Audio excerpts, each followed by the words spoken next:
200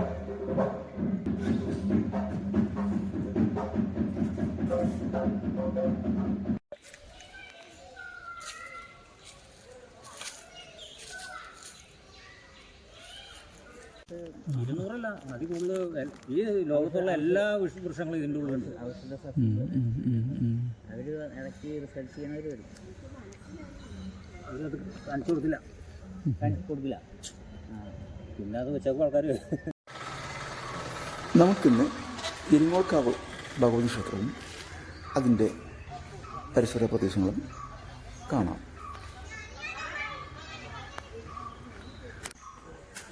ക്ഷേത്ര കവാടം കഴിഞ്ഞ് മുന്നോട്ടൊരു മൺ റോഡ് കാണാം. ഈ മൺ റോഡിൻ്റെ രണ്ട് സൈഡും കാടാണ്. ഈ അമ്പലത്തിന് ചുറ്റും ഏകദേശം 60 ഏക്കർ കാടുണ്ട്. അത്ര വർഷങ്ങളായിട്ടുള്ള കാടാണ്. ഈ ഇരിങ്ങോൾക്കാവിന് ചുറ്റുമുള്ളത് വെറും ഒരു കാടല്ല, കൊടും കാടാണ്. ഏകദേശം 2700 വർഷത്തെ പഴക്കമാണത്രേ ഇരിങ്ങോൾക്കാവിനുള്ളത്. അപ്പോൾ അന്നോട്ട് ഉള്ള കാടാണ് ഇവിടെ ഉള്ളത്. ശരിക്കും ഉള്ള കാട്. ഇവിടെ മൃഗങ്ങളൊന്നും ഇവിടെ ഇല്ലെന്നാണ് കേട്ടത്. പലതരത്തിലുള്ള പക്ഷികളും പല തരത്തിലുള്ള അപൂർവ സസ്യങ്ങളും ഈ കാട്ടിലുണ്ടത്രേ. നല്ല ഉയരം കൂടിയ മരങ്ങളൊക്കെ ഇതിനകത്തുണ്ട്. ഇതാണ് ഇരിങ്ങോൾക്കാവ്. വനദുർഗയാണ് ഇവിടുത്തെ പ്രതിഷ്ഠ. പെരുമ്പാവൂരിൽ നിന്ന് ഏകദേശം 3.5 കിലോമീറ്റർ ദൂരമാണ് ഇവിടേക്കുള്ളത്. ചുറ്റും കൊടും കാട്. ഈ ക്ഷേത്രത്തിൽ തൊഴാനായി എത്തിച്ചേരുന്നവർ കുറേ സമയം ഇവിടെ ചെലവഴിച്ചിട്ടാണ് തിരികെ പോകാറ്.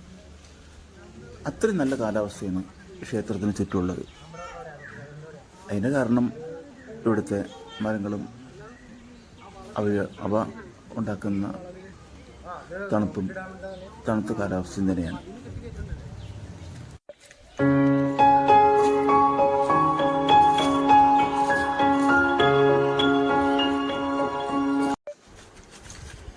ഇരിങ്ങോൾക്കാവിലെ കാടിൻ്റെ കുറച്ച് ഭാഗങ്ങളാണ് ഈ കാണുന്നത്.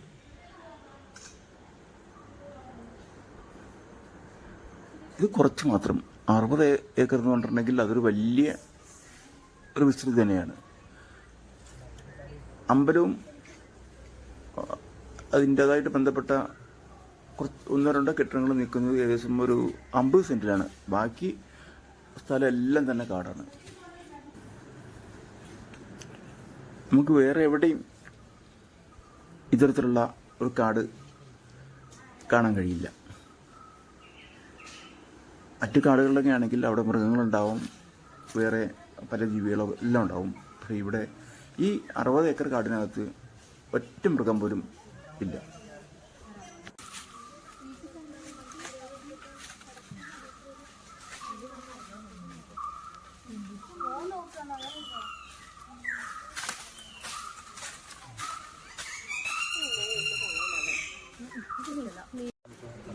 ഇരിങ്ങോൾക്കാവ് ഭഗവതി ക്ഷേത്രം നിൽക്കുന്ന ഈ ഭാഗം ഒഴികെ ബാക്കി ഭാഗം എല്ലാം തന്നെ കാടാണ്. കാടെന്ന് പറഞ്ഞാൽ ശരിക്കും നിക്ഷിപ്ത വനം. മനുഷ്യ നിർമ്മിതിയായിട്ടുള്ള ഒരു മരവും അതിനകത്തില്ല. എല്ലാം വർഷങ്ങൾ പഴക്കമുള്ളതാണ്. ശരിക്കും കാട് തന്നെ. ഈ കാവിൻ്റെ പഴയ കഥ അവിടെ വന്ന ആൾക്കാർക്ക് പറഞ്ഞു കൊടുക്കുകയാണ് അയാൾ. ചെറിയൊരു മരമാണ്.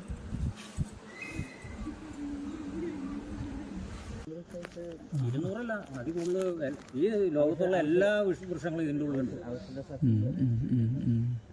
ഇടയ്ക്ക് റിസർച്ച് ചെയ്യണവർ വരും. അവരത് കാണിച്ചു കൊടുക്കില്ല. പിന്നെ അത് വെച്ചപ്പോൾ ആൾക്കാർ അല്ല കൊണ്ടുപോകില്ല. അല്ല, കൊണ്ടുപോയാലും നമുക്ക് ഉപയോഗിക്കാൻ പറ്റില്ല. നേരത്തെ ഇവിടെയുള്ള ആൾക്കാർ കലമണ്ട ഉള്ള ആൾക്കാർ കൊണ്ടുപോകും. പിന്നെ ഇപ്പം അത് കൊണ്ടാണ്ട കാരണം വെച്ചാൽ ഒരു ദേവിയുടെ ഗതി പിടിക്കില്ല പിടിക്കാന്നല്ല നമ്മൾ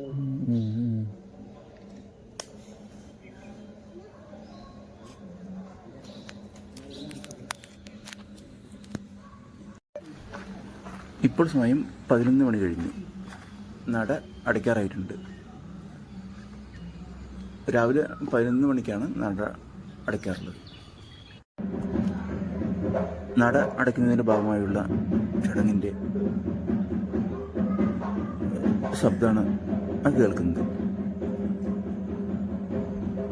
ഇനി ഒരിക്കൽ കൂടി ഇരിങ്ങോൾക്കാവിൽ വരും. ഇരിങ്ങോൾക്കാവിൻ്റെ കാടിൻ്റെ ഉള്ളിലേക്ക് ഒരു യാത്ര നടത്തും. അതൊരാഗ്രഹമാണ്.